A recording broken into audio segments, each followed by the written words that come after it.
Hey guys, welcome back to the podcast. This is Censored Society, and I am Tyler. I am joined by my wonderful co-host, Ryan, and today we have a section we're introducing, like we talked about in the first podcast and the introductory podcast, about how we are going to be featuring your comments and responding to them directly on the show. So we're going to start that. Welcome to the comment section.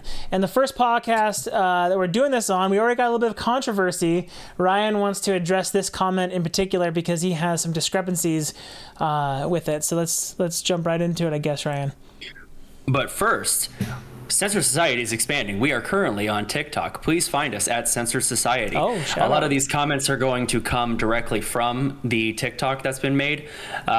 Just for reference, we're getting a lot of feedback on comments there. If you have watched our First Amendment speech podcast, go through the TikTok comments. You'll see a lot of kind of what we're talking about. A lot of people very upset and saying some outlandish things. TikTok's algorithms kind of censored out some of the really bad ones. Yeah. The first one we're going to get to, Tyler's Hassan comments.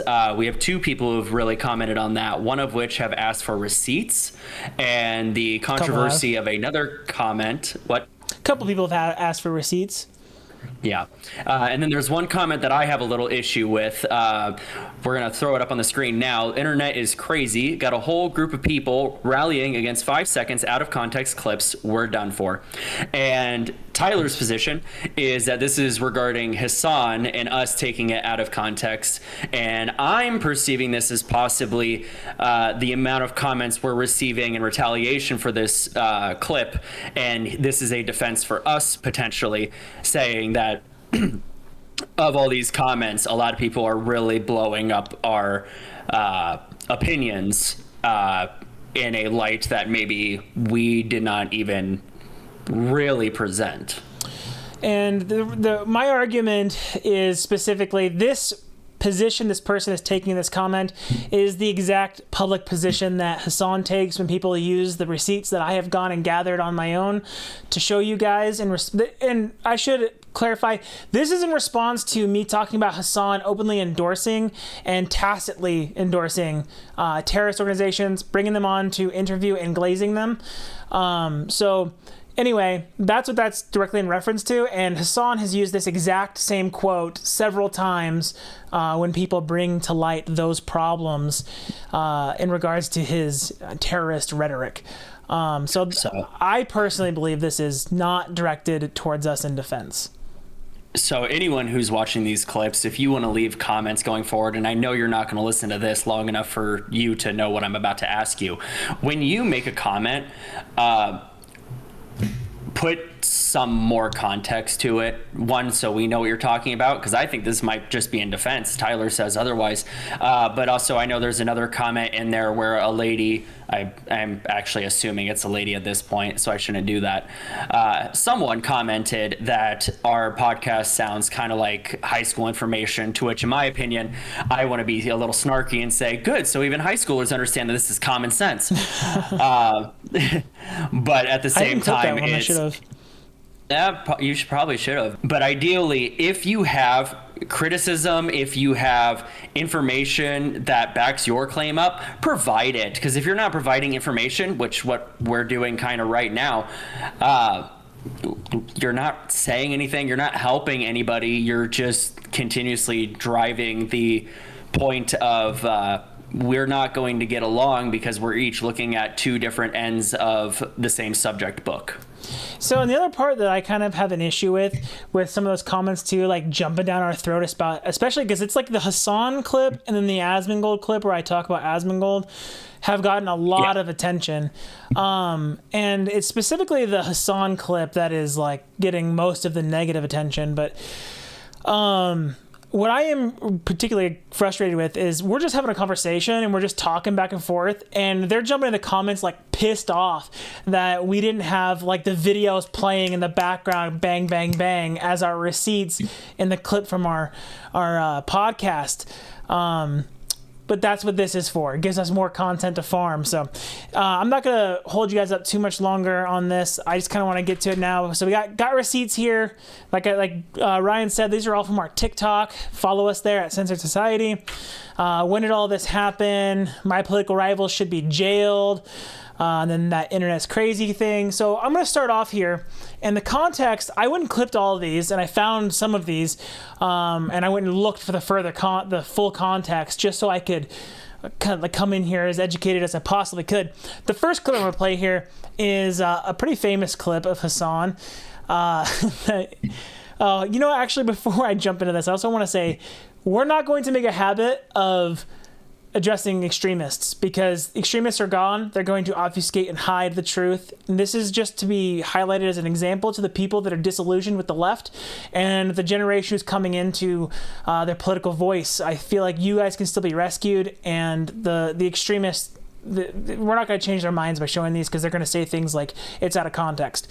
But anyway, the full context of this clip that I'm going to play is that Hassan is speaking with Dan Saltman. Prior to the beginning of this clip, he asks why rents in, I believe, Berkeley are the way that they are. And this is directly in response to Dan Saltman's answer. So let's just jump right in and listen to what Hassan's wonderful input is. And YouTube, please don't come after us for this clip. Well, my understanding is that the property owners who have properties there choose just not to rent it at all. Yeah, kill them. Kill those motherfuckers in a video game. Sorry. Holy shit. Murder those motherfuckers in the street. Let the streets soak in their fucking red capitalist bloods, dude. Oh my god, in a video game, of course. NFL Holy streets, shit. right? Holy fucking shit, dude. Sorry. I meant in a video game. So that in a video game. Yeah. In a video game. That was a kind of a meta thing that a lot of these people did on Twitch at the time to be able to use violent rhetoric like that and say in a video game to avoid getting bans. Not that Hassan would get banned anyway, because he's, in bed with the head of Twitch, but that's neither here or there right now. But don't say something we're gonna need another reference for. Well, let's just say he's saying happy birthday to Hassan. Anyway, there's clip number 1. Pretty outrageous, pretty vile and disgusting. Not him endorsing terrorism, but actually no, it is. That is him actually actively calling for terrorism. I don't even know what I'm saying. It just wasn't a terrorist organization. He was just endorsing terroristic violence. Let's see. It's a targeted economic threat. Yes. Go after capitalists is what he just said in video game. Yeah, in a video game to cover really? it up. Yeah, it's very intellectually honest. A lot of you said that he never brought on a terrorist member of the Houthis onto his stream to interview. By Hassan's own admission, he did in fact bring them on. Then he retroactively tried to say that he did not bring on a Houthi terrorist. I'm just going to show the context of him saying, here's the Houthi terrorist that I'm bringing on. Bro, are we about to have a Houthi rebel on stream? Yes, brother. What do you mean? Excuse me. Of course I'm about to have a... I'm a journalist, okay? This is... Okay, so there's him saying he's going to have a Houthi rebel on, which those are the Houthi terrorists, the Houthi pirates. And then you guys said, oh, when did he glaze the Houthi terrorist? Well, the whole interview he had with that Houthi terrorist was extremely annoying to listen to, because he did nothing but softball this guy and basically applaud him for what he did. But isn't this the same argument for any liberal party leader always needing to know the questions ahead of time so they can get their answers? Yeah, seems like it, don't it? But anyway, here we go. Here's Hassan glazing him. Okay, you can preface it with that. Does he know what One Piece is? One Piece, is that an organization? No, One Piece is the anime. Oh, اوكي. اول شيء بقول لك انه ممكن هذا السؤال يكون شوي اهبل، بس بسألك تعرف شو هو ون بيس؟ عمرك سمعت بون بيس؟ اكيد، يعني منذ الطفولة وانا اشاهد ون بيس. لوفي. Is it Luffy? Yeah, he said he's been watching it since he was a kid. No way! Yeah.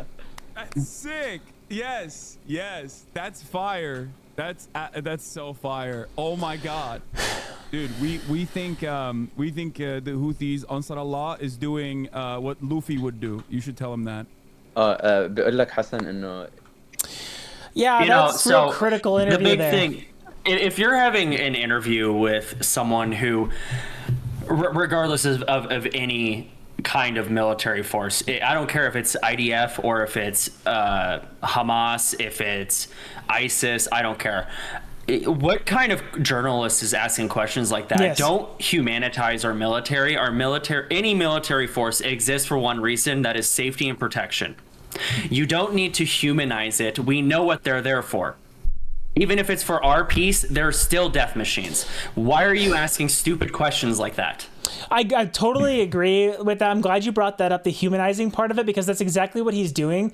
And the reason why he's doing that is it's propaganda for a terrorist organization. He wants to make them seem more relatable and radicalize his audience further. Absolutely, is what he was doing. You know, we get that in stories all the time where, like, this is the enemy, not the big enemy of the end of the story by any means, but just a wall that the protagonist has to climb over. And then there's this softball story that wipes it away and makes them the victim, but makes us understand kind of why they're in the position they're in. It works in books. We don't need it in reality, because here's the thing. Everyone's got a story to their life. If you're a military force, have your story. Tell it to your friends and family. Tell it to the people who want to know. That's fine. But as a journalist means to an end, ask the important questions about what the military force is actually trying to do, because I really don't care that someone in Quantico right now has suffered traumatic childhood trauma and they joined the army to get rid of it. That's a sad story that you hear all too often. What I care about is, are you doing your best to protect the rest of us? That is what I care about. I'm sorry to say, I'm not trying to dehumanize our own military, but your job is to protect our entire country, and I respect you gratefully for it. But I don't need you humanized right now. I need you to tell me what you're doing. All right, the next clip is going to be Hassan leaving I don't remember this guy's Twitch name, NMP or something. I just know his name is Nick. Fuentes. Yeah, imagine Nick Fuentes. That would be the best episode ever. Just Fuentes two extremists yelling at each other. That would be great. I would disagree with everybody 90% of the time on both sides, but it would just be the greatest piss match. It would be, who could be more extreme? Yeah. So I'm gonna play this clip. Here we go. Oh, you want to see a Houthi musical? Sure. These were the people that the Saudis were killing, by the way. Just so you know, these fucking musically. You might want to make sure that this music isn't Okay, I'm sorry. I need the mic. copied out. I'm gonna grab my food.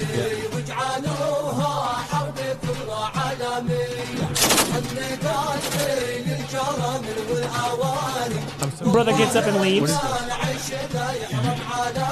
Just leaves him with Houthi propaganda.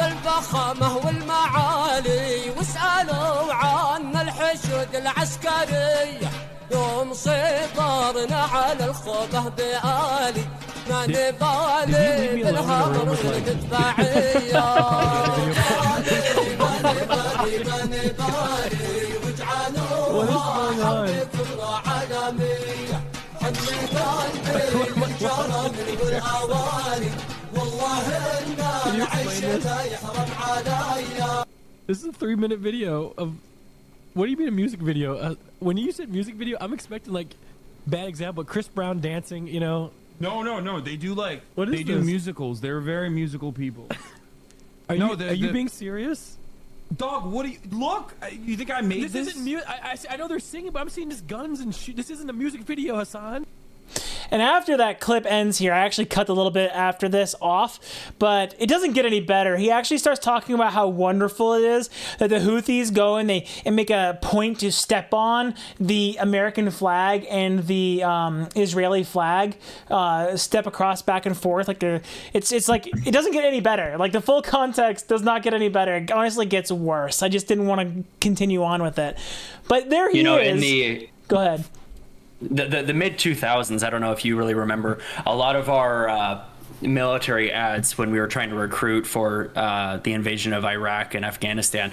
You know, it's the few, the proud, the Marines, things like that. But none of those videos, at least as far as I can remember, and if you find it, please comment it down below. I don't remember our troops ever stepping on the flags of a foreign country. No. Ever.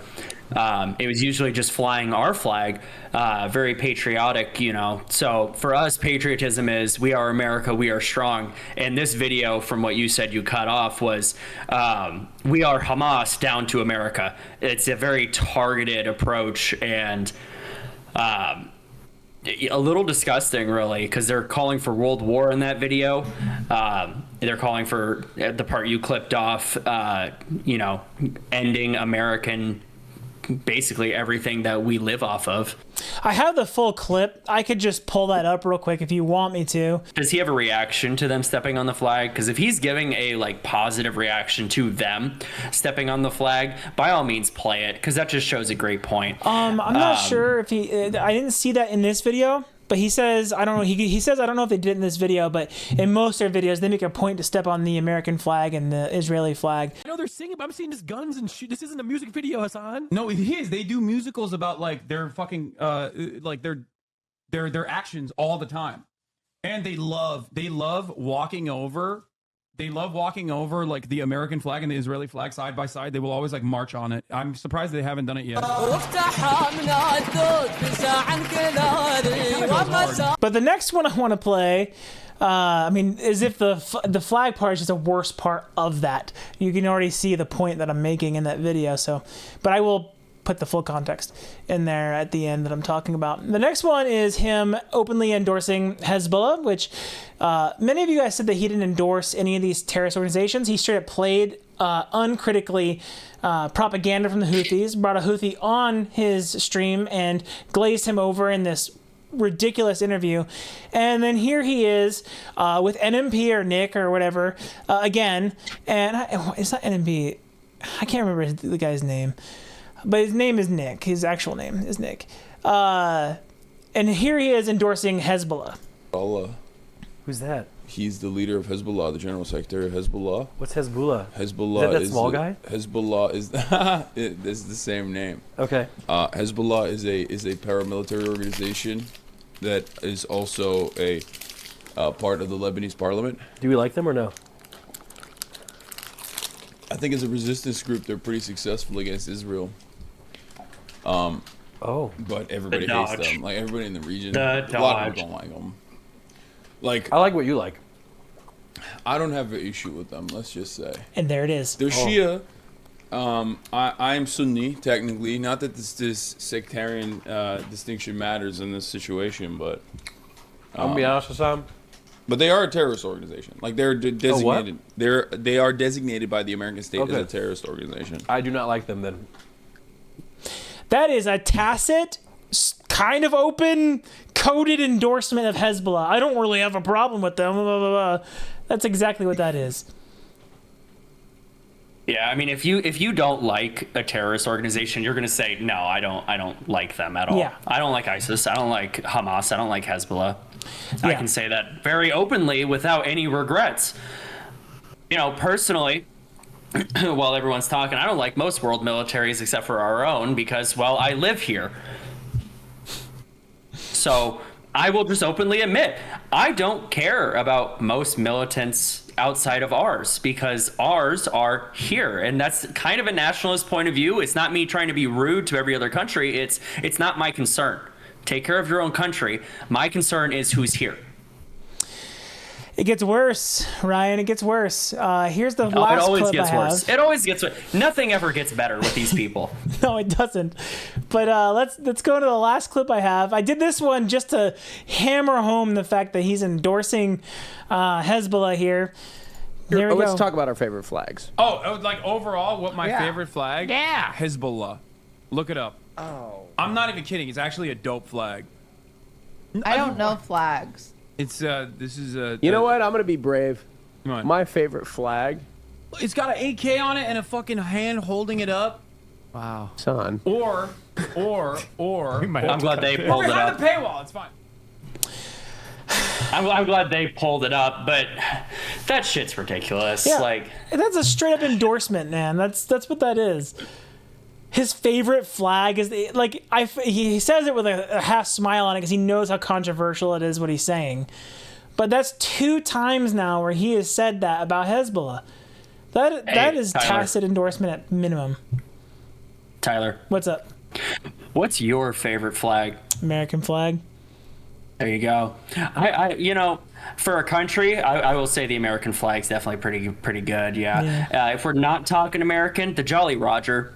The Jolly Roger, the pirate flag. It's the pirate flag. That's right.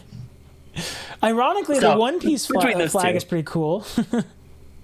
Yeah, Jolly Roger with the straw hat. Yeah. So for anybody who said that we didn't have the receipts, there they are. That is just what is that? 6 clips from. I found many other clips, and I didn't get the clip where he goes on Piers Morgan and admits that he's a propagandist. All you have to do is search up this stuff on Twitter, YouTube, anywhere, and you'll find these clips. It's actually ridiculous, and this is why I don't want to engage the extremists, because they do this kind of stuff where they obfuscate the actual truth. And they do this because this is what communists do. They take the violent rhetoric of the mouthpieces of the Communist Party or the communist movement, and they try to downplay it to normalize this kind of violent rhetoric. That's what they're doing. And I don't want to engage. I don't want to indulge it. I'm just right now highlighting it to show you, the normal person, this is how bad it actually is. And this is what we need to fight against. And those of you that are on the left that are disillusioned because you're seeing this stuff and you're like, oh, is this stuff really true? There you go. There's the receipts. I showed you guys, and you can make your own decisions. I'm not going to force you or anything like that. I just wanted to show you guys, the normal people out there, that this is what the extremists are doing. It's outrageous. Anything further you want to add on the Hassan topic? Nope, I'm pretty well done with Hassan. I was before we started, and further done at this point. So, all right, let's move on to the next comment here. This kind of bridges into a free speech. This is off the Hassan video, actually, but this kind of bridges into the next conversation we're going to talk about here. Next set of comments, with some people misinterpreted our position on free speech. We had another clip on there about free speech, and all I did was position a question to Ryan to continue the conversation, and I asked, should people be legally in trouble for saying slurs, or should they be allowed to say it? I wasn't endorsing people being legally punished for saying slurs. I was just asking the question so the conversation could continue. And then Ryan did not endorse it, even though several people in the comment section were very confused by his response. And there's actually a couple interesting replies that I'm going to highlight at the end that kind of prove my point towards this extremist end. But just to lay our position down concretely, and Ryan can do it after I finish up mine, I fully endorse free speech to almost no limits, as long as it is not incitement to violence or endorsing terrorists or terrorist propaganda. I think those things have to be legally punishable, and that's it. Otherwise, I think society holds people responsible for slurs. That's it. And if you think you should be able to say slurs anyway, go ahead and say them. I'll just think you're stupid. And that's mostly my position. The incitement to violence is where I draw the line. I know I had made a comment in the last video about we as a populace should get that shit corrected as far as the slurs go. And I'm just going to say this unapologetically. I wasn't referring to cancel culture by any means. No. I was referring to, if someone says something that is derogatory, bigoted, racist, we as a generally agreeing society who has moved past the slavery from, let's be perfectly honest, the 1960s is when we finally started telling the vast majority of everyone that this needs to stop, when we ended the Jim Crow laws. We as a general populace should sit down with these people who are making these bigoted remarks and telling them, showing them why what they're saying is wrong. We're not going to change their opinion. There's going to be no legal action for this unless, again, it is an incitement to violence. Yep. So you have every right to say pretty much everything that doesn't directly harm physically. I'm going to very, very, very much say physically harm, because everyone thinks that their emotional harm is actual violence. we'll get to that topic another day. Unless you are being threatened with physical violence, you're free to say whatever you want. Yep. That's And where there's nothing land I to. can do about it except talk to you. And let's have that talk. I know people who've said some horrid shit. And I tell them, like, hey, that's really fucked up. Yeah, that's not okay. No. But that it's their right to say it. Yep. So again, we don't oppose free speech. I was just positioning a question, proposing a question to him to further the conversation.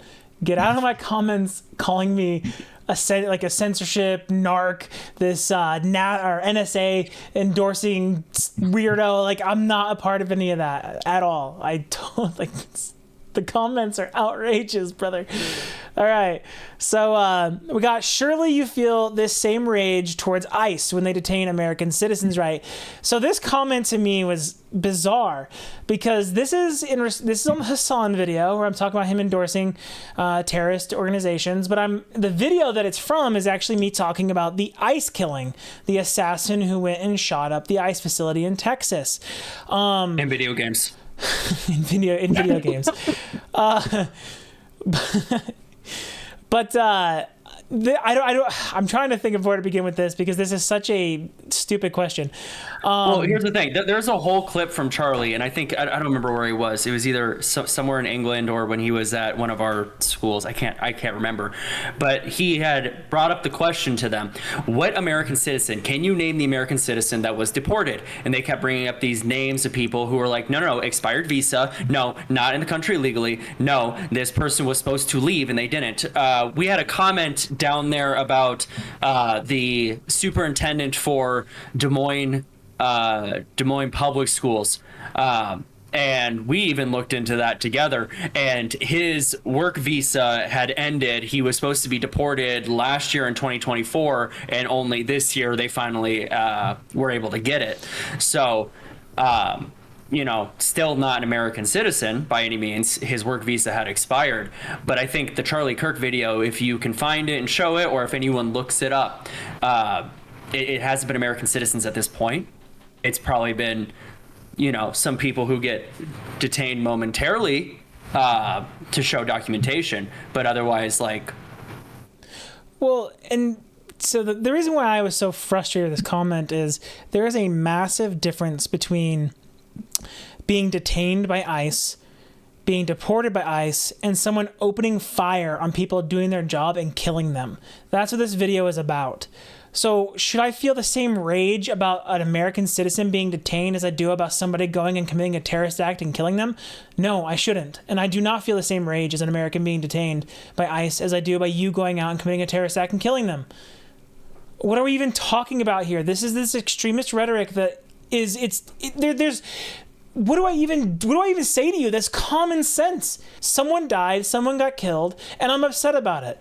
And like I said, I will never be as upset about some person being detained by ICE as someone dying. I'm just going to reiterate that again. But the thing is, if you are in this country legally, we like legal immigration. We like people who come in this country, assimilate to the culture of everybody works to make a better life for themselves.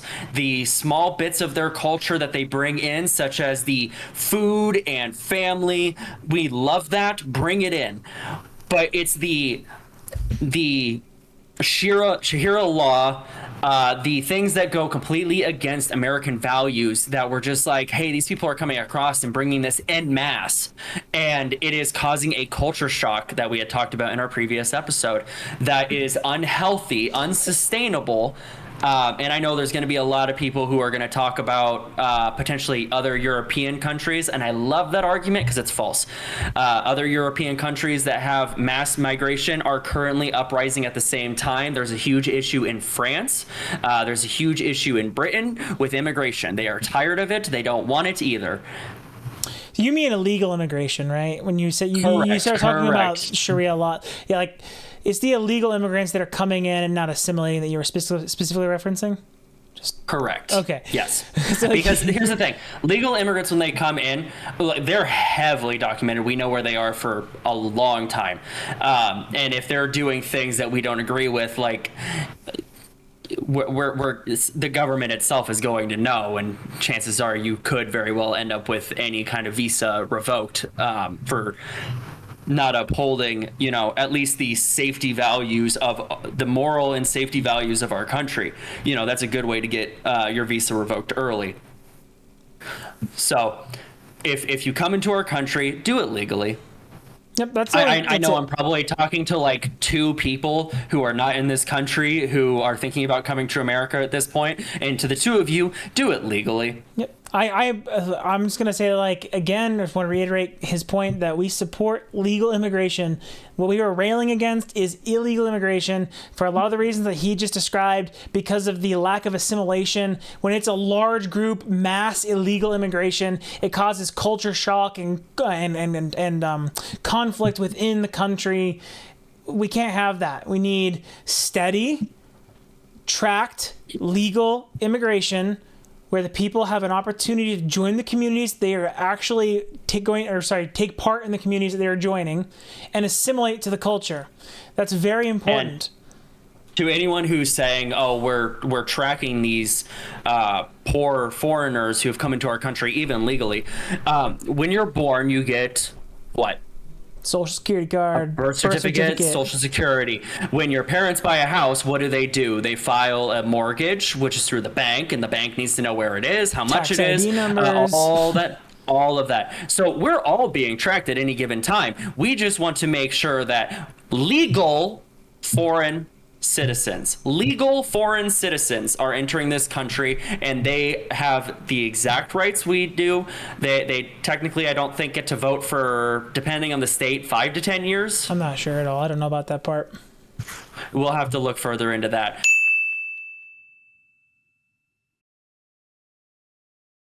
But they have to be in the country. We have to know where they are, because they know where the government knows where we are at any given time. They know where I am.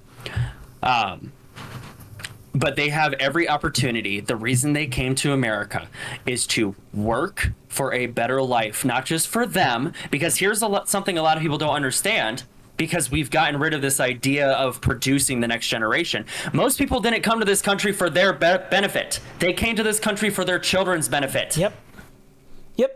A lot of people, a majority of people, when they immigrated, did it for their child's benefit, not just their own. And how are they going to come here and work for their benefit and work to better their lives when they are being smuggled across the border by the cartels and these coyotes, indebted to them in most cases, and having to work slave labor to pay them back? If they're even being paid by the slave labor they're being forced into, man. Like, you allowing the illegal immigration into this country and then opposing people being deported that were victims of it, you're not being compassionate to those people. You're being cruel, because you're enabling them to be taken advantage of, because they don't have the same protections as American citizens do, and nor should they. You should not be in my comment section right now commenting that we should be giving them that and they should be ratified as citizens. No, they broke the law to get in here. They did not respect our country enough to come in the legal way. They should be deported. If they want to come back in, and I think if they're in the country right now and they self-deport, they should get fast-tracked. This is where I stand. They should get fast-tracked on their way to legal immigration, as long as they are not part of the cartel or some other kind of violent international gang. If they're just... That's kind of a... Go ahead. That's kind of a hot take, but I think that's a relatively, I don't know, neutral-ish stance that I would be surprised if any moderate left or right-wing person would not kind of maybe consider that as an option. That would be interesting. Yeah, I totally support that. It's something that no one's going to talk about right now, because obviously we have the leading Democrat officials who are going to say, hey, stop letting ICE do their job, unmask yourselves, and stop being so violent in the middle of the day. We still haven't reached Obama-level deportations yet. And the right, who's going to say, no, get rid of all of them because we can't track anybody. There is still, I can't even remember the number right now, 2 million more undocumented immigrants we haven't even found at this time. And I think it's way more than 2 million at this point. But we haven't even found them or haven't gotten to them. So, like, I want you to think about the size of the city you live in and just think, like, there's that many illegal, not documented people that are in this nation taking jobs, taking houses, taking benefits, and don't say they're not taking benefits, They because absolutely we are currently in a government shutdown where they're debating whether or not illegals get health care, paid off of your dime, my dime, Tyler's dime. They're not paying themselves. I'm paying, you're paying, he's paying. And that's why the government shut down, is because we're fighting over that, because the Democrats want to do it and the Republicans are saying, hey, this is the same continuation bill that you have already signed in March. They've already signed it in March. It's the same bill. And every Republican but one, the Libertarian, Rand Paul, was the only Republican to vote no on it. That conversation around this government shutdown going right now really frustrates me, because it kind of plays into the role of not being honest and being intellectually dishonest that we talk about quite a bit on here. Yeah, it's real funny, because like I'm starting to find a love for Fetterman, the senator from Pennsylvania. Yeah, I have because too. he is continuously crossing party lines and working with Republicans. He came out and said it. I voted for the illegals to have insurance. He said he voted for it. But he also said, I voted to keep the government open. So even though he wanted it in the bill, he voted for the continuation afterward to not shut down the government. Yeah, Fetterman has impressed me in his bipartisan approach. I don't agree with a lot of his positions still, but his bipartisan approach is very respectable. Oh, and I just love how he constantly gets in the face of like the rest of the Democrats. I think he's going to get ousted by his party. Probably. He already is, but I think it's just going to get progressively worse as time goes on, because he is constantly reaching across the aisle and saying, you guys are going so far beyond what the Americans need. And he thinks like what I would believe would be your standard Democrat from like 30, 40 years ago. And I love that for him. But he's not falling for this modern day shit. He is still trying to work with Republicans and trying to get resolutions. I can't remember the other Democrat who voted for the continuation of the government budget. I can't remember her name, but there were 2 Democrats who voted for it, 1 independent, and then every other Democrat, Rand Paul as a libertarian, Republican libertarian, however you want to figure that one out, and a second independent, voted to shut it off. So when they say the Democrats shut it down, it's because the Democrats vote in mass, and not even like a slight mass. Majority of Democrats and a Republican and a Democrat of those 45 votes voted to shut down the government. Ridiculous situation. All right, let's move on to the next comment here. Here's another Hassan comment. I actually wanted to ask you if you saw this. I actually bookmarked this tweet. Did you see that? I did see it. But did you see this comment? Yes, but I mean, what I'm about to say. Did you see that Gavin Newsom endorsed Hassan? I did not see that, no. Yeah, he went on some stream and was playing Fortnite with somebody, and he endorsed Hassan and said, oh, I love everything he has to say, blah, blah, blah. And that kind of plays into that narrative that you and I have been talking about with the Democrat Party, the face of the party being the extremism. Here's Gavin Newsom, a large candidate going up for the U.S. presidential election 2028, and he's endorsing a communist extremist who endorses terrorist organizations in the Middle East. That's wild, man. If you support any form of violence or rebellion, you should not be. I mean, I'm not going to sit here and say you shouldn't run for president. It's free speech, but it's also the incitement to violence that's the issue. Yes. And the point being is the mass amount of high-end Democrats who are looking at being the potential 2028 Democratic Party, I think outside of maybe Buttigieg, have been calling for fascist Nazi destruction. And have there actually been fascist Nazis?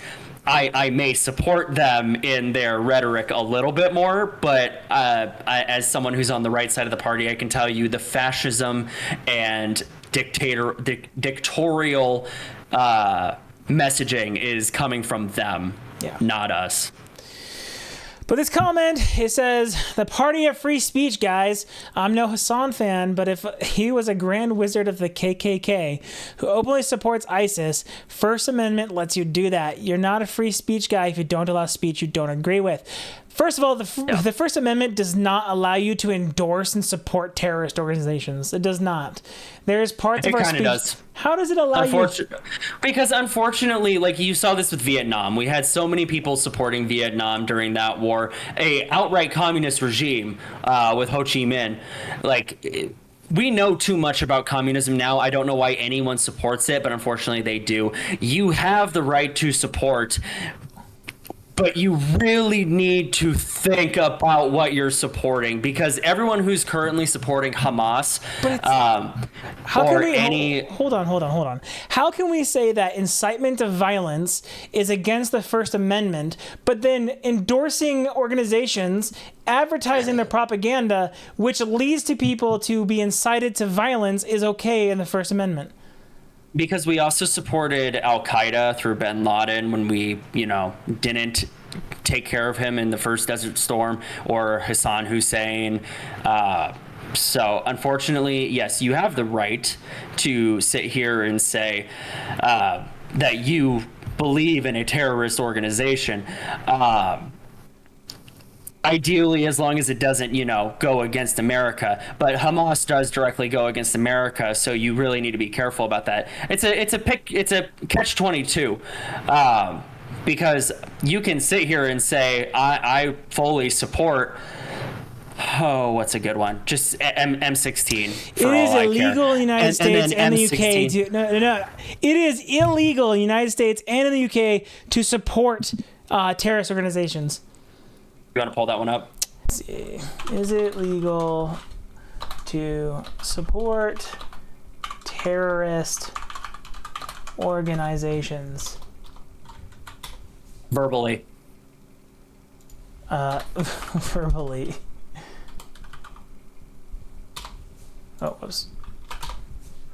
See here. So it says, the AI overview says, verbal support for terrorist organizations can be illegal, particularly in the United States, but it depends on the context and content of the speech.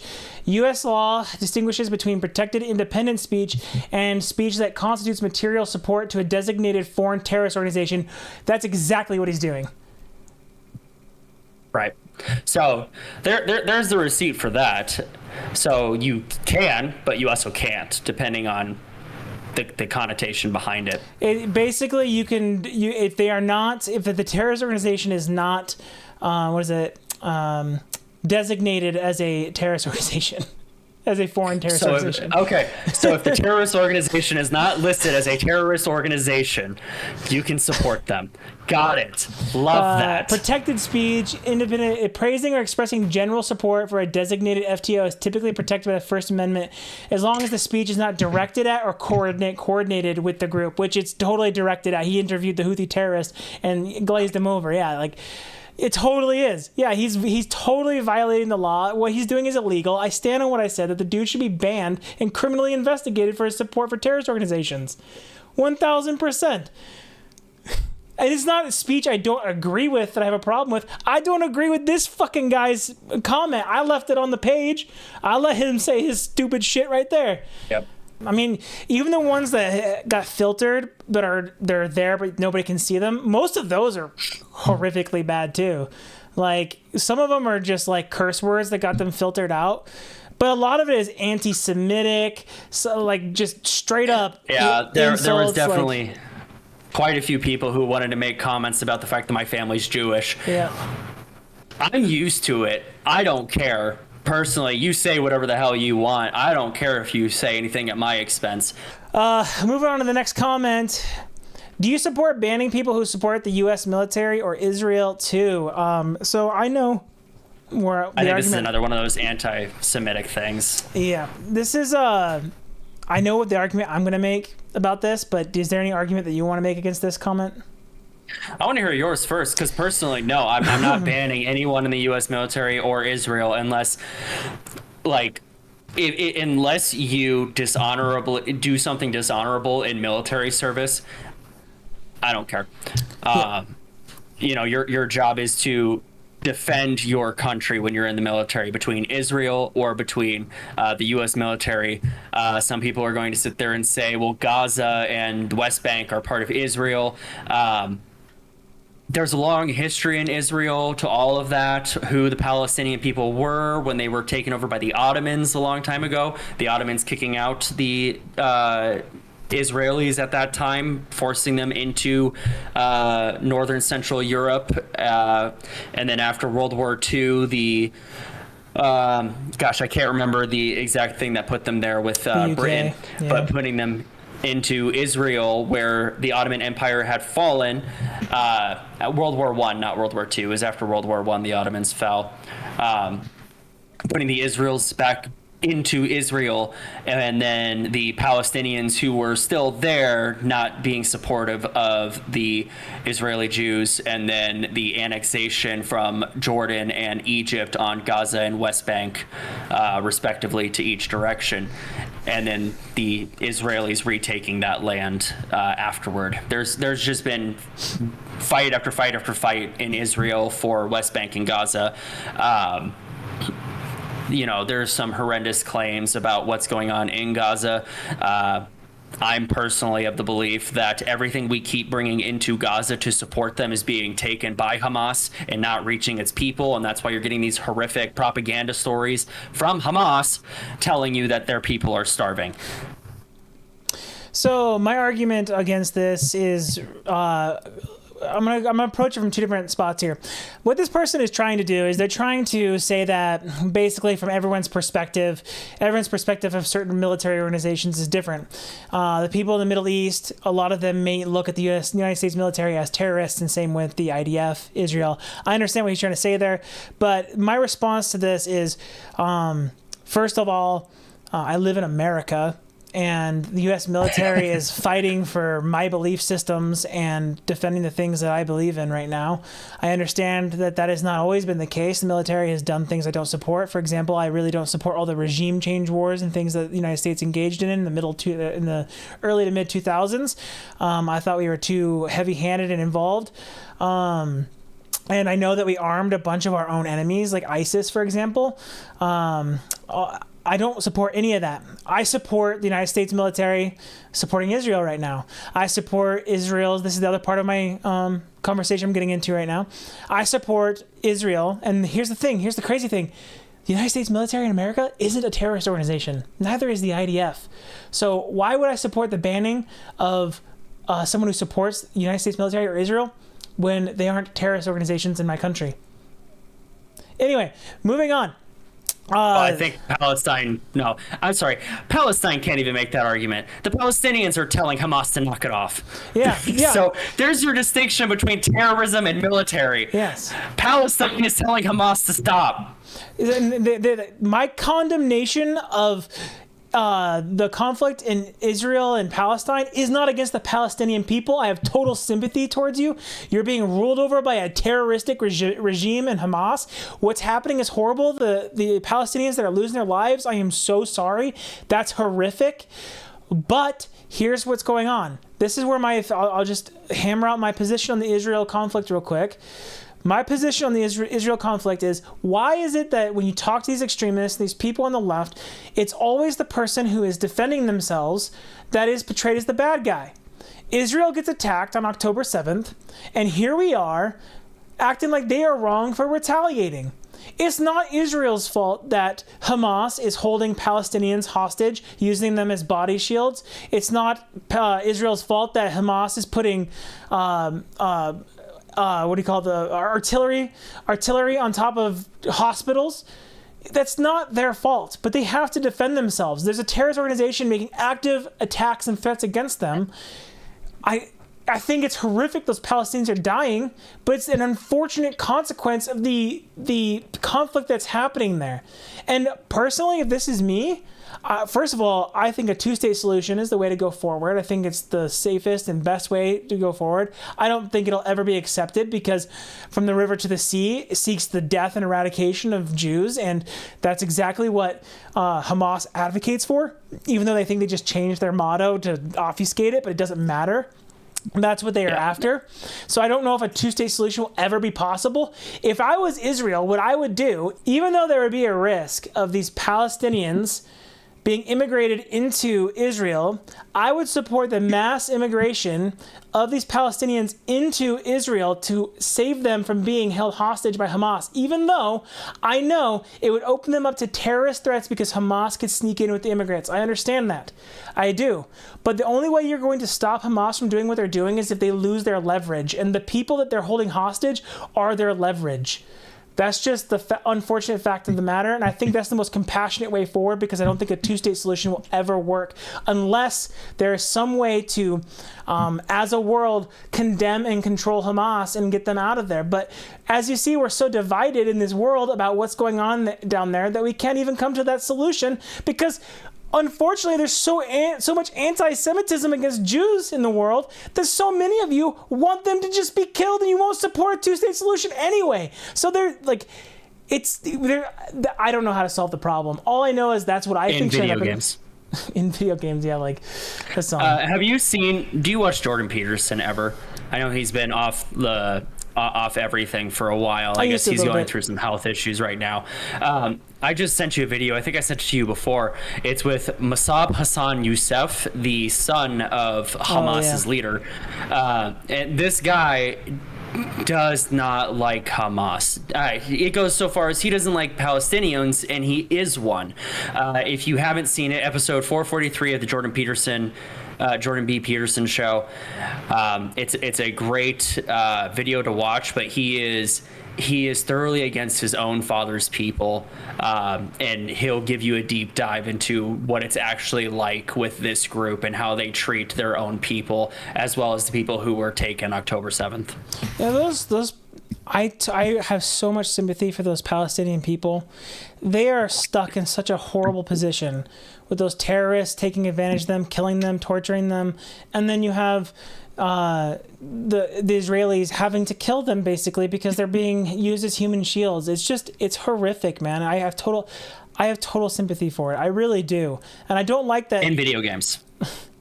That's the joke of this podcast because we're talking a lot about like unaliving. So in video games, I hate that people with my position get portrayed as though they are not sympathetic to what's happening to those people, and I have total sympathy towards them. I feel so awful.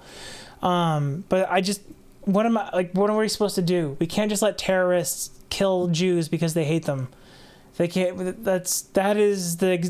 Anyway, let's move on past this conversation. No, I don't support banning the U.S. military or Israel too. That's such a ridiculous comment, man. Premise. Yeah, it's such a ridiculous premise. The next comment. This is one of the ones we didn't approve. But it says, "Losers like this guy." I don't know why. We should have let this one go in. It just seems ridiculous enough. Yeah, sure. Losers like this guy cry free speech or we are Charlie, but some brown guy brings attention to things he doesn't like. He shouldn't be allowed. Sad and pathetic. That's why you have the audience you do. Actually, we have the audience that we do because we just launched this podcast, and this is our second podcast ever. So thank you for watching. Third episode. But third episode, second one, we're actually going to talk about shit. Yeah, the very first was just an introduction, but this is the second podcast. This is CS number 2. And this is not because some brown guy brought something up that I don't like, so he shouldn't be allowed. No, this is because Hassan is talking about and endorsing and glazing terrorist organizations. That's what I have a problem with, buddy. Ridiculous. Yeah. I'm just moving right on past you because I don't want to go back to the Hassan thing. It's ridiculous. Tyler, if there's ever something you disagree on me with, can I just say it's because I'm Jewish that you disagree? Go ahead. Yeah, you can hide behind it. I mean, I'll call you retarded, but you can hide behind it. Damn! I don't think you can say that anymore. Well, I'm gonna keep saying it. I think technically by now you have to call me a Tylenol sapien. Tylenol sapien deal. We're gonna coin that right now. Put that on a shirt, brother. Dude, I gotta make some merch of that now. Do Just a freaking monkey slamming back some Tylenol. It says Tylenol Sapien on it. I'm going to do it. I actually made the shirt. If you want to buy it, the link will be in the description down below. Make sure to grab it. Should people be punished for speaking? So this is the video about free speech we have up. And this is some of the misunderstanding I was seeing on there. Should people be punished for speaking new age right-wing podcast at its finest? Brother, we're not... I'm just positing. I'm just proposing a question.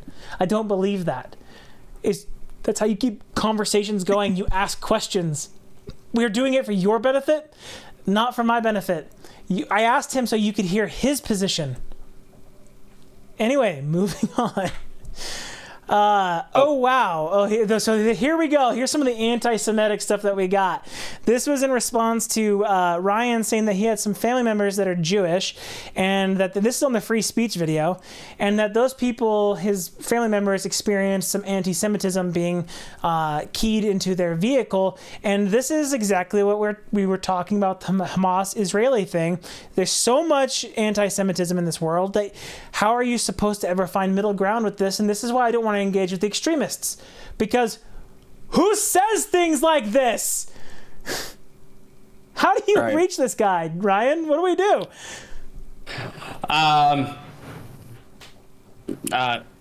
Nothing. Shalom, L'chaim. I don't know, buddy. Like this is ridiculous. I have zero reason to even try to say anything about this, as it's my family that I would be defending. Say what you want. You're wrong. I don't understand. Like, I get why everyone thinks that the Jewish lineage is the boogeyman of the world. But at the same time, it's also the ones that took us out of the vast rape culture of the basically the beginnings of all life and civilization. You can go into the Bible and look it up. The condemnation of taking children in the night is in the Bible. Like, we don't support it.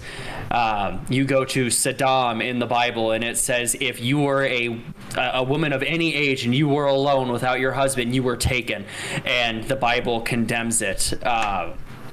So it's weird to think that we got to this point, but most of our morals in this country, I'm going to say that, most of Western Europe, their morals come from Judaism, from Christianity, and in part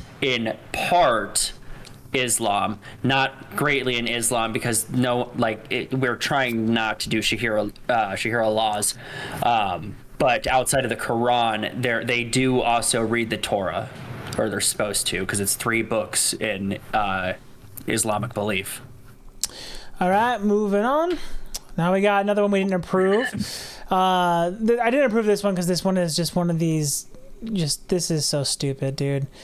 This is what extremists do. Remember when I said that extremists? No. I think this is rhetorical. I think this is as a joke. Asking if we are Nazis. I think this is a joke. No, I think this is just Ryan, funny. I think this is a troll comment. I think this should go in. Ryan, I'll approve if you want, but I have spoken with leftists who have made this exact argument dead serious. Yeah, but this kind of proves the point, though, is if you're not approving these comments, do you really believe in free speech? I say let it go. Let it be in and let people see how these people are talking. Let everyone else comment on these comments and say, what are you talking about? You're a fucking moron. Hold on for a second here. I want to make sure that I'm making this absolutely clear. I did not hold these comments. I'm not. No, I'm aware. The TikTok. I'm aware of that. I'm guessing TikTok did, probably because it uses Nazi in its context. Probably, yeah. So, I mean, I don't know.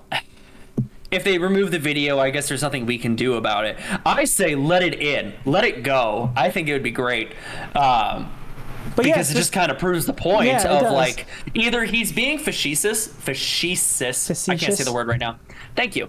Or he actually means it. Either way, it's either super funny for us, or everyone can kind of jump in on it and be like, oh, this is ridiculous. Why are you calling them fascists? Why are you calling them Nazis?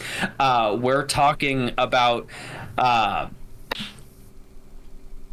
I think this was talking about the Kirk shooter specifically. Yes.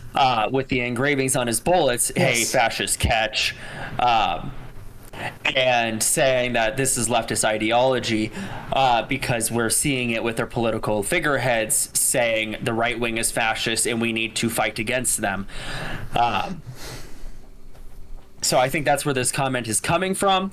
I think, to me, this is just him being kind of funny.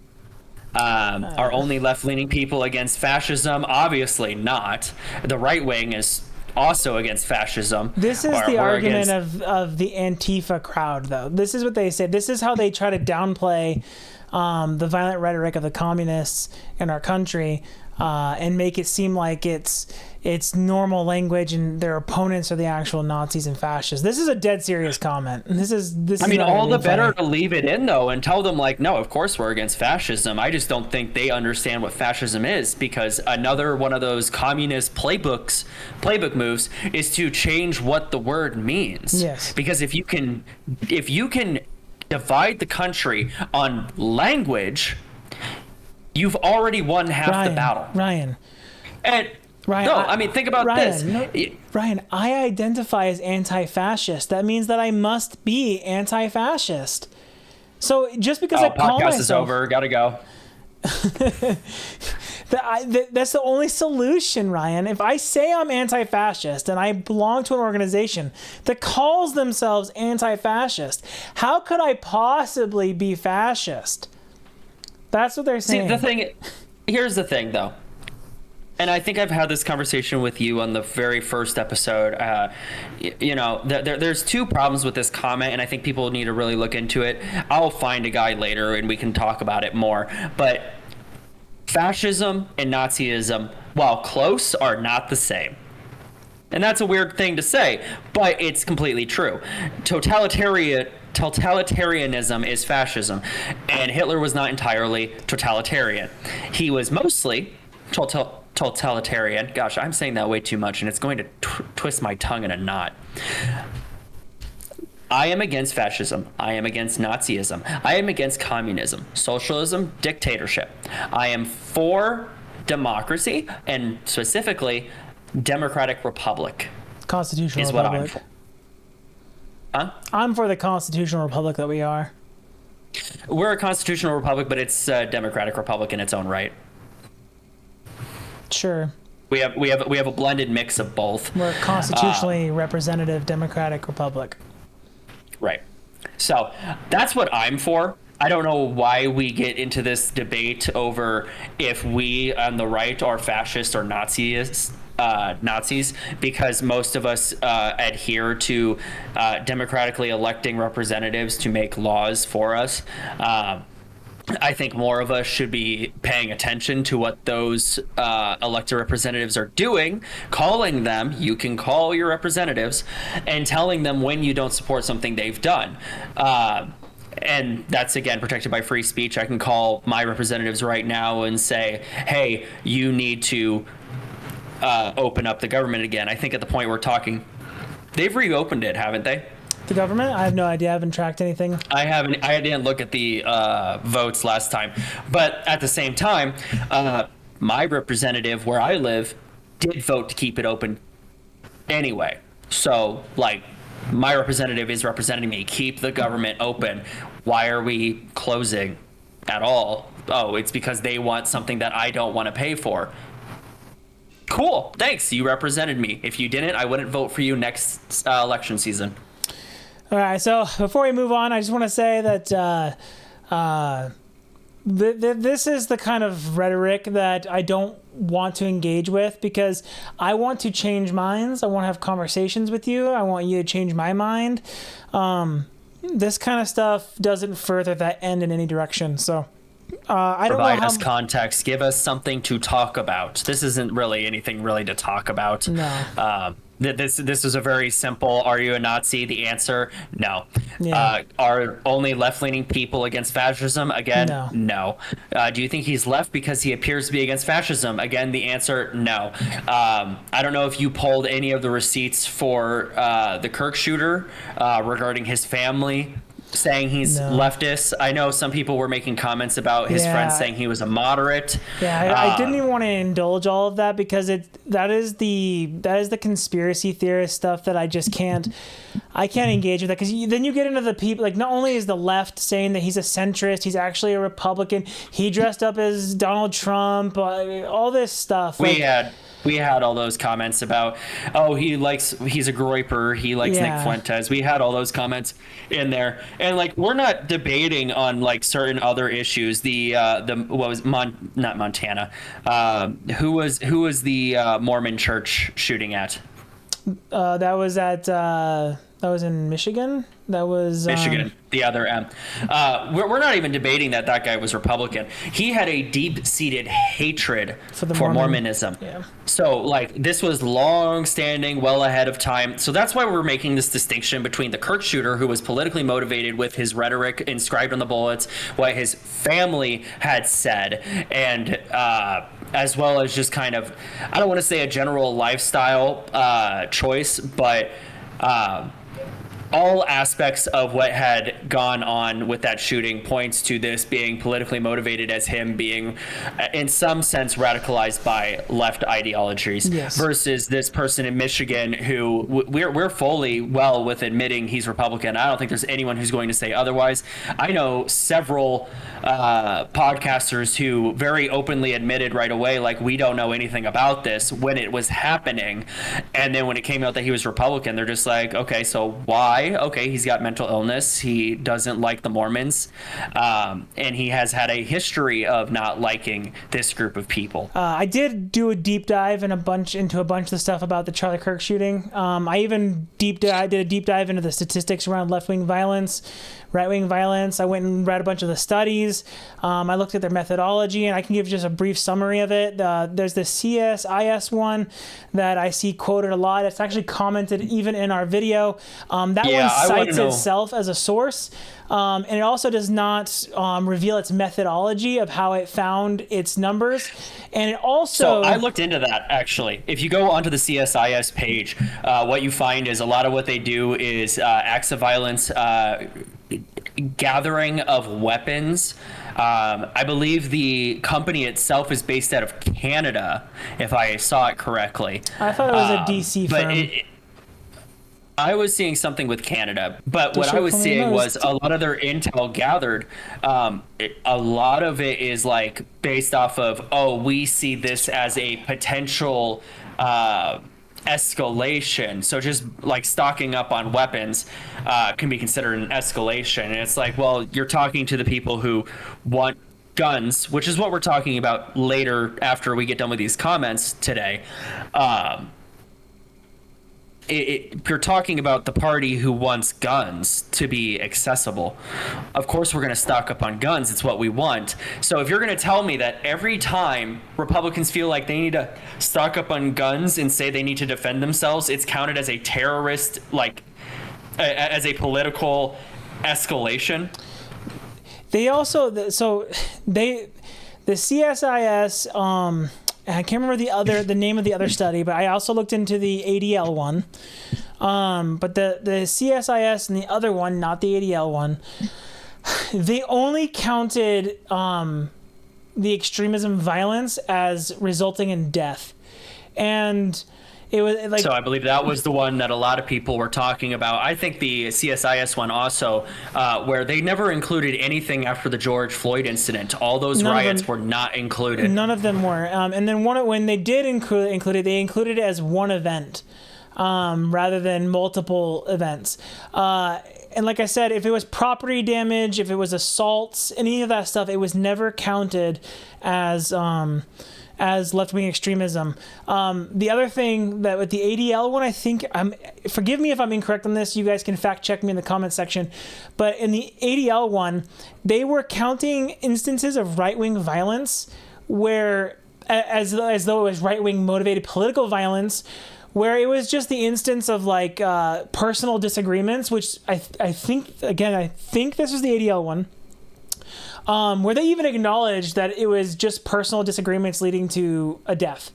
but they still counted it as right-wing violence because this person posted about right-wing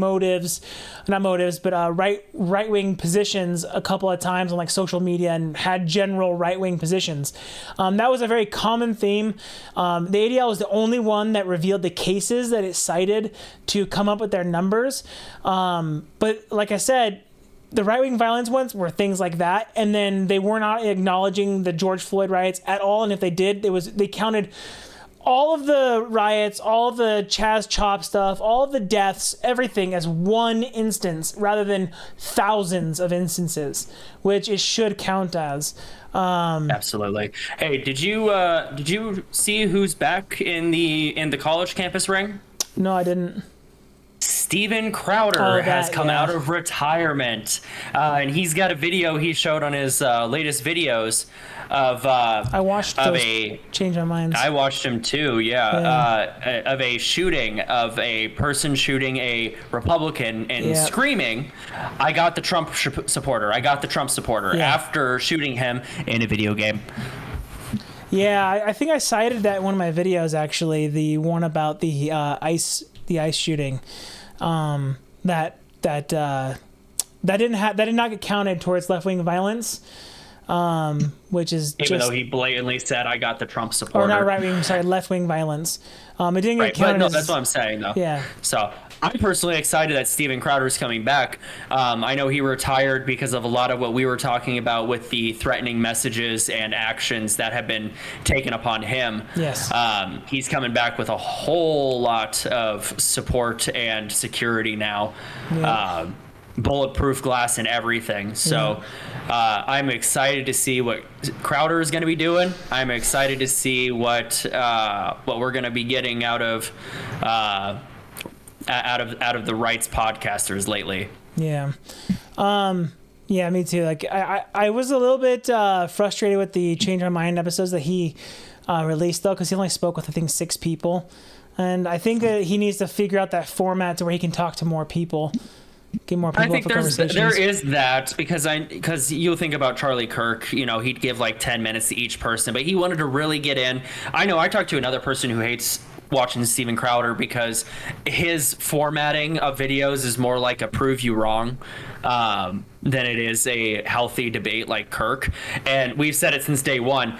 Kirk was the moderate among us. He wanted to have a conversation, find the middle ground, and, you know, kind of recenter. He would tell you the truth, but he would kind of center it and not make you feel like dirt. Crowder is going to throw stats in your face. Yeah. He is going to show you exactly why you're wrong. He brings the binders with the sources. Right. Well, he's got codes now. Yeah, QR codes. So like, and his binders it's real funny. I think if you haven't seen Crowder's latest episode, he talks to this one college girl who said communism is the right-wing idolatry, and it was so hard to hear. I almost stopped the video right there. He was trying to end the conversation also, so it's like, great. We're this far lost as a society that we think communists were right-wing. It's just, oh God. All right, let's move on to the next comment. We've only got 2 more after this one. This is about the Charlie Kirk shooter. We kind of already discussed this. He donated to Trump twice. He dressed up as Trump. He was raised conservative, and he was one too. Nice try though. Clown emoji. This is stuff I don't really want to engage with. I don't know why this one got held. I don't understand why this one got held. But TikTok didn't like it. I think it might be the clown emoji. I don't know. Maybe, I don't know. Probably. This is just another one of those stupid conspiracy theories. He's not a right winger. You can grow up in a right wing household and end up a Democrat. This is a regular thing that happens. Just like you can grow up in a left wing house and become a Republican. This is silly. I don't want to indulge this any more than that. Moving on. Now this is the comment that I actually really want to respond to.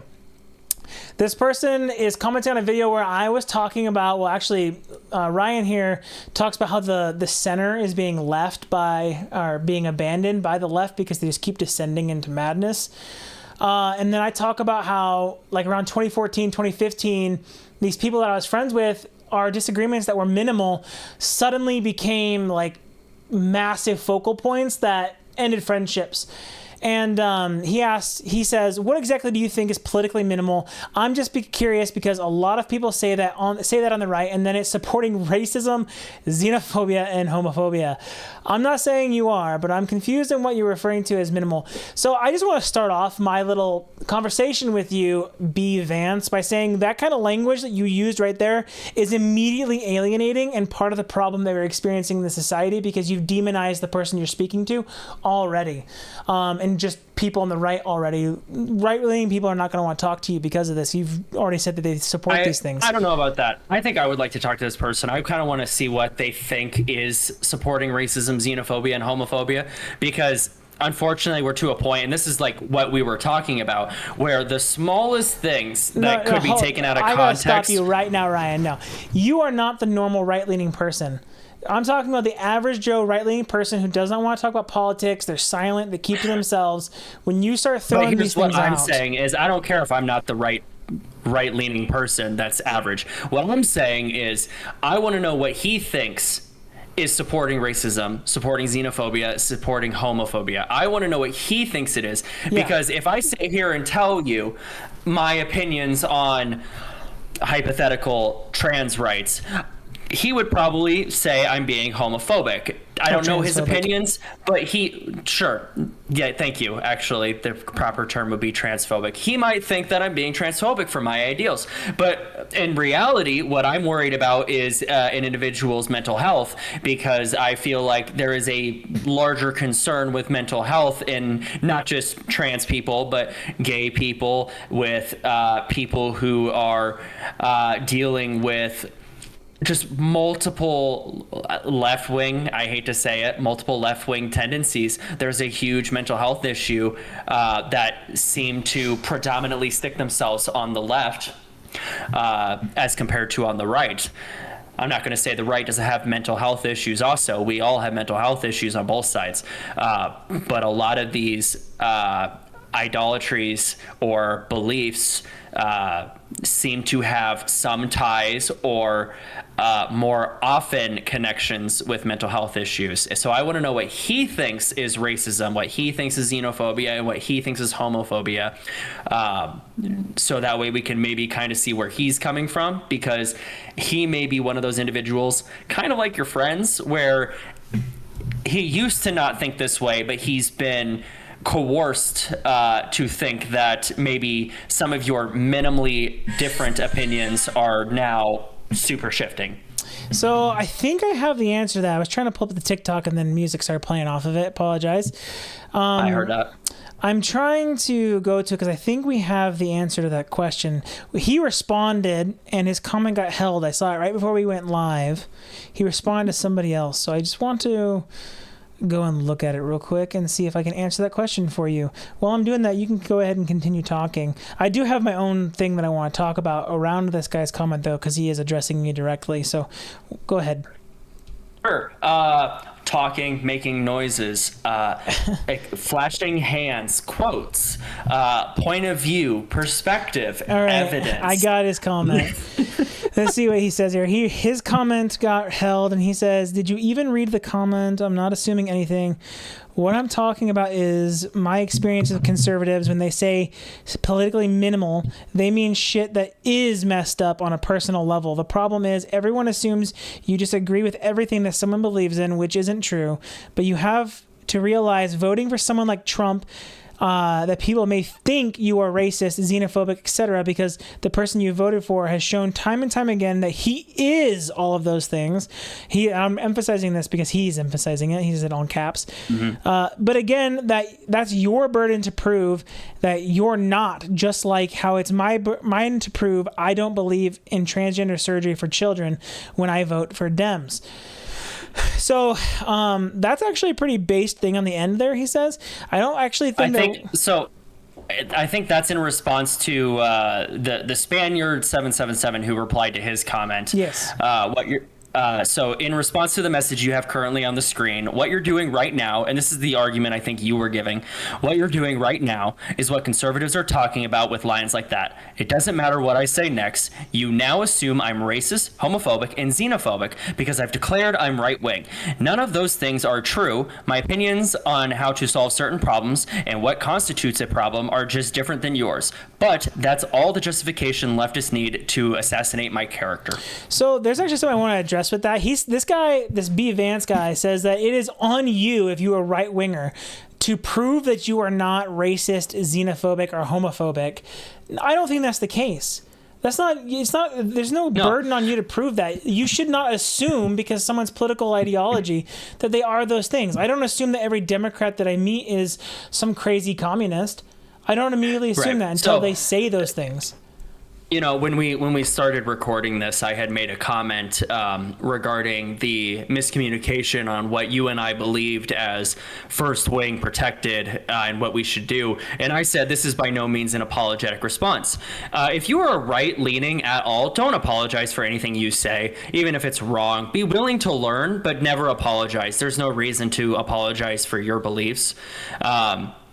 It's weird to say that because definitely some beliefs can be held wrong, but learning from those is more important. And to the left, you are not owed an apology. You are not owed an explanation to anyone's beliefs because at the same time, we're not getting it either. Because I would love to sit here and talk with, I'm honestly debating reaching out to an old coworker of mine who is trans and an old high school friend of mine who is trans and asking them, hey, would you be willing to come on and talk about your experience with us? Because I want to hear their experience firsthand to you. And I'm not owed that. If they don't want to, I don't get it. I don't need it. I want it for you.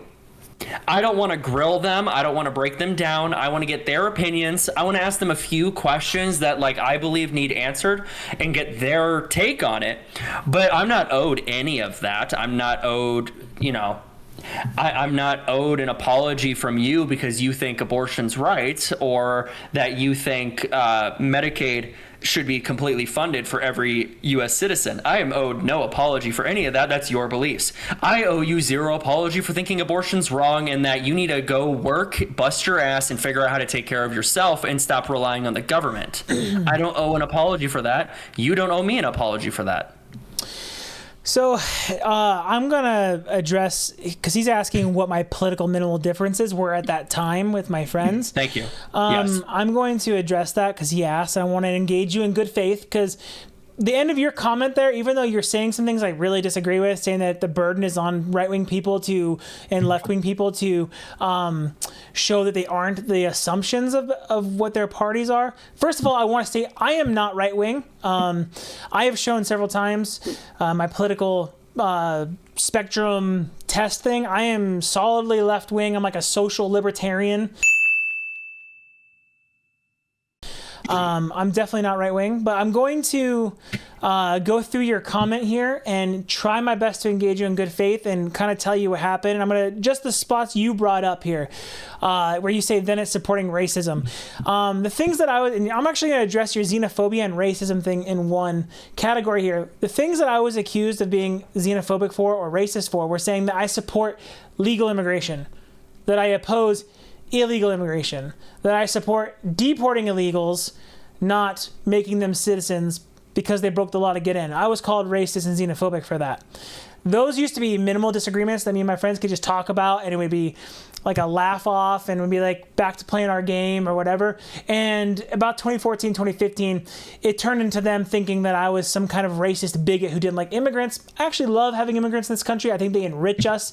They make us a stronger country, but I think they need to do it the legal way.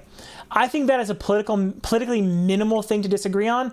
And unfortunately, the left at large and the people that I personally had experience with, that became a massive problem that ruined our friendship. I haven't spoken to those people since then. It's been almost 10 years, 11 years since that happened, and I still have not spoken to them because of it. They said some truly vile things to me over it. Then you said, and homophobia. So I'm not homophobic at all. I support gay marriage. I think that people that are homosexual, bisexual, whatever, they should be able to live their lives, love who they want, how they want, where they want. I don't care, as long as they keep it to themselves and private to themselves. Just like I expect straight people to do. I have no problems with that at all. I'm not one of these staunch religious people who oppose gay marriage, although I think there's a nuanced conversation to have there that kind of bridges the gap between religious people and people who support gay marriage, because personally I've met a lot of religious people who don't oppose, or who do not oppose homosexuals being able to be married. They just oppose the usage of the word marriage because they view it as a religious term. They support your civil union. They support all that. They just don't support. I'm not saying this is most religious people. I'm just saying some. So I think there's an interesting conversation to have there that would be cool maybe to have a religious person on at some point and have that conversation with them. But I'm not homophobic at all. I have been called homophobic, though, because I don't know. I actually don't know. I support gay marriage. I don't know how much more supportive I could be. You do you. Do you have any members of your family who are gay? My cousin is a lesbian. Yeah, so I love her. I mean, that's technically gay, LGBT. I mean, my sister's gay, married. I was at the wedding. I was supposed to be the best man, but then COVID happened, and I went to her was wedding. there, but there wasn't really a need of a best man at that point.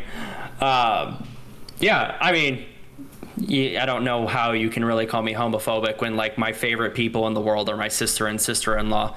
So. Yeah, I don't know how to address that. Like I also have my issues with the gay community at times too, and my sisters even have issues with the trans community at times. You know what? I know how to address that. I'm sorry, because you said that. I'm going to bridge into where I get called homophobic. Okay. I'm going to do that real quick. Tyler hates the gays. Clip. Yeah, great.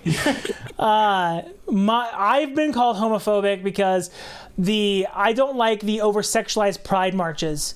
And I don't think that we should be celebrating your sexuality publicly anymore like we do. That I get called homophobic for that. It's not because I don't support you being able to do it. I just think that the pride parades have been taken over by lewd people for the most part. And you can say that I'm falling for the right-wing narratives, but I've seen it in person in my own city. I watched a grown man in a G-string covered in leather with a dog face on and a ball in his mouth twerk in front of a little kid, and the parent take the little kid's hand and stick a dollar bill in the G-string of this man. I've seen that firsthand at a pride parade in my city. So that's the stuff that I oppose. You and I aren't in the biggest cities in the country at all. I actually don't go to the pride parade. I actually avoid most areas when events go on because I want nothing to do with the majority of people. But I had my sisters go. They stayed for a little bit. They took a coworker and their coworker's significant other with them. They said it was fine, but being in a small town, we don't get from other people who had gone. It wasn't half of what you just described. In my town, it's relatively tame. But I do agree that for these larger towns, or these other towns anyway, where things like that do happen, it's the small amount that ruins it for the bunch. Yes. And yes. the people who go to these things as like a cultural reason, like, oh, we're all gay and we're celebrating and hanging out with our other gay, lesbian, trans members, great. To the people who are over-sexualizing it, the other people who are there need to tell you, like, you need to go put on some clothes, you need to be respectful, responsible, have a moral value to understand where you are. Well, just because you're gay doesn't mean you need to be flamboyantly expressing your sexuality to everybody. Yeah, and because I'm not doing that as a straight man. I'm not sitting there like, I love sex with women. I'm not doing that. I'm not doing that in public. I hardly do that in the comfort with just a few friends. The point that I was going to say too was that the pride parades and stuff were to normalize so that people, when they saw gay people, they weren't being homophobic to them. But these minority people that are doing these things, because I'm not going to sit here and pretend like at my city that it was a majority of people doing this stuff. It was a group of 12 people in this parade that were doing it, but it was happening. the problem is that those people in the pride parades are giving the name of that to all those people. It's actually doing damage now to the movement that was supposed to make it normal so that people weren't being homophobic towards you. And I think it's doing insane damage to the gay community. Yeah. And so that's part of my concern. But my primary concern is you're homophobic. My primary concern is until the LGBTQ community can stop letting that happen and they can universally condemn that and say, hey, if you're doing that at our parades, you cannot be here. I don't want the pride parades to happen. I don't want your sexuality celebrated like that. And then furthermore, I honestly think that acceptance levels are so high in America that we don't need it anymore. If it continued and it was respectful, I wouldn't care. But I don't think that we need it anymore. And the continued use of it in its current state is causing a reversal of everything that I support. I see some conservatives, some people talking about removing gay marriage and not allowing civil unions. I see that now. I see some people on the moderate left supporting that idea because they're so concerned about those minority people in those parades and in that community. Right. that are doing the things that were talked about, that were condemned by people when gay marriage was trying to be legalized. And that concerns me. It's like this pendulum swing, right? Like it swings left and right. And I'm worried that it's gone so far left that we're going to have this really hard swing to the right, and people that I care about are going to be deeply affected by it. So that's kind of addressing the homophobia part. That's where I think the disconnect happens. I think that's a politically minimal thing. Like, I support you. You should be able to be gay. You should be able to marry who you want, love who you want. But these things that have gotten extreme and problematic need to stop. I get called homophobic for that. Sorry for the little tangent there. I just wanted to say, like, that's the best way I think that proves actually kind of the point, though, is that we have gotten to the point where everyone has been told, if you don't support me twerking in a thong as a man in front of a child, so that way the child's mother can stripper pay me in my G-string, you are homophobic.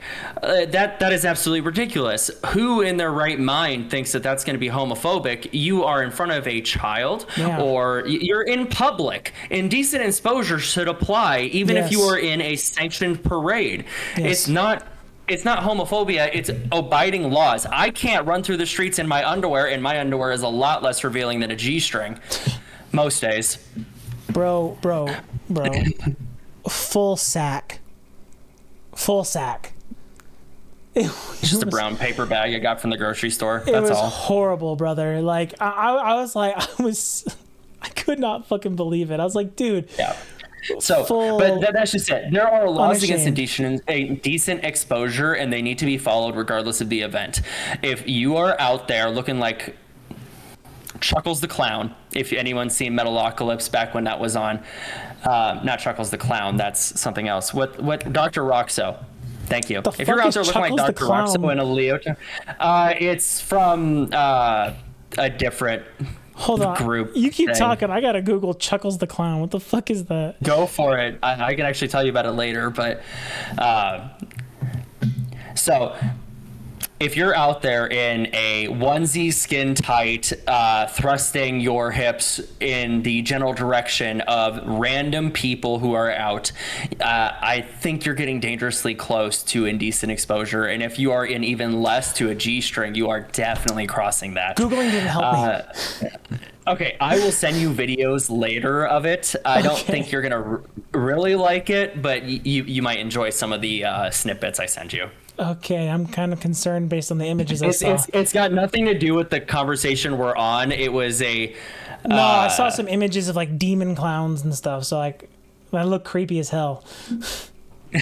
So, to anyone who knows what Chuckles the Clown is, send a DM. Let me know where you are in your campaign. What? D&D? Yeah, it's a D&D reference. Okay. All right, anyway, sorry. I didn't mean to interrupt you there. You were going on. So anyway, obey the laws. Be a decent, like, present yourself in a way that you want people to remember you. Do you want people to remember you as the sex freak? Or, and I'm saying that, like, in a good way. Like, yeah, I'm a freak with the sex, but... With the sex. I can't fucking do that. Or do you want to be remembered as like, hey, the gay community is respectful, responsible. We are a people who, we talked about this last episode with culture, but like the gay culture, do you want people to respect it? Because that is the greatest way to ruin that, is by exposing children or exposing yourself even. Please show yourself the respect and show everyone around you respect. That's all anyone's asking for. B Vance, I hope that was a good enough response for you. That's where I stand on things being politically minimal, and I experienced a lot of really intense backlash from people that I cared about, that I thought were good friends, over those disagreements. Really, those were the only disagreements, actually. So yeah, politically minimal, that's what I meant. Moving on to the next comment. Here's number 15. This is our last comment. Who is they? Yeah, Who is they, Ryan? This is an anti-Semitic comment. I know. It already is. I already know it. It's fine. I mean, they is referring to my lineage, Jewish. It's fine. You know, they always act like victims. Well, you know, oy vey, I don't know what to tell you. Imagine you can say we're being victims. I'm wanting everything. I'm wanting everything to be visible, because I want everyone to see just how bad it can actually be. This one is, but I want everything. Every comment we've gone over, every comment we didn't, I want them all to be visible, because I think it'd be great for everyone to see just how like horrendous some of these comments can actually get, and be like, wow, these people are trash. Like, you're gonna make comments like that. This is a moderate comment. It means nothing. They always act like victims. Congratulations. Isn't it crazy though, Ryan, that they comment this on a video where you were describing someone technically committing an anti-Semitic hate crime against your family? Yeah, someone who actually had their car keyed with anti-Semitic rhetoric. Yeah. And they act like a victim. Like, oh no, he keyed my car. I don't know why that went Italian. I apologize, but literally, your family were victims. Like, it's so ridiculous. Like literally, there was a crime committed against them. I mean, the kids that did it were caught. They paid for the repairs, and life has moved on since. I'm still here. Who cares? Yeah. Move on. All right, that is the last comment for the day. That was the comment section, guys. We will be doing this. We're not going to be indulging very many extremists unless it's something particularly egregious that we want to point out. But that was our first comment section review. And thank you for everyone who left comments, especially the thoughtful ones, though there weren't many. But yeah, I hope you guys. Constructive criticism. If you're making constructive criticism, if you're making a point, bring your receipts. We did for Hassan today. Just be constructive in your criticism. This is still a new channel. We're still growing. Yep. If you don't like what we have to say, that's perfectly fine. Leave open-ended comments, because telling us that we are wrong, fascist, Nazis, or idiots does nothing. You have said nothing. Nothing. Literally. Say what part you think we're wrong, say why, and present a question back. That's how you have a conversation. I don't know where you learn to talk to people, but telling them that they're wrong is not a conversation. It's a statement. Yep. And if you don't tell us why we're wrong, then it's an open-ended statement that goes nowhere.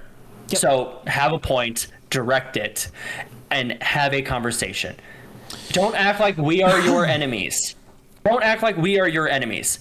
Act like you want to teach us something. But by teaching, you can't just say it. Yeah. Because if you just say it, you don't learn from being told. You learn by thinking, by asking questions.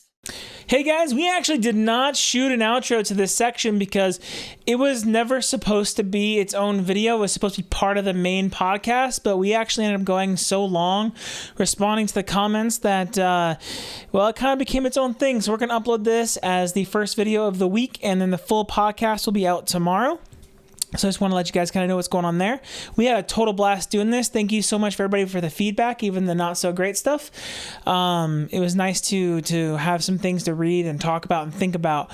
But please do, like Ryan said, leave open-ended comments with questions for us instead of being just jerks, because that's how we have a conversation. We learn and we grow. But anyway, guys, thank you so much for watching. Like I said, I hope you guys enjoyed it. Make sure to subscribe, hit that notification bell, leave us a comment down below on YouTube, TikTok, and everywhere you see these videos. We will catch you guys in the next comment section and in the next full Censored Society podcast. Catch you guys next time.